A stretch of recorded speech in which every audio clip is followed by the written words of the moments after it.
દીકરા, હજુ તારો સમય આવ્યો નથી, પણ નજીક આવી રહ્યો છે. એટલે મારી આ 3 વાત હૃદયમાં ઉતારી લે. પહેલી વાત, સાંજે જ્યારે દીવો બળે ને, એ દીવા સામે 2 ક્ષણ ચૂપચાપ બેસી રામ રામ 5 વાર બોલજે. એ પ્રકાશ તારા મનની અંધારીએ રસ્તો બતાવશે. બીજી વાત, જો ઘરમાં કોઈ ભૂખ્યો આવે, માનવી કે પ્રાણી, એને ખાલી હાથ ન મોકલજે. એ એક દયા તારા ભાગ્યની દિશા બદલી દેશે.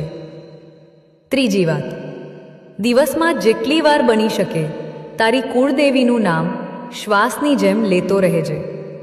નામ લેવાતું રહેશે ને, રક્ષણ આપમેળે થતું રહેશે. દીકરા, તું ચિંતા ન કર. સપના પોતે જ તારી પાસે આવવાનો રસ્તો શોધી લેશે. જય મેલડીમાં રામ રામ.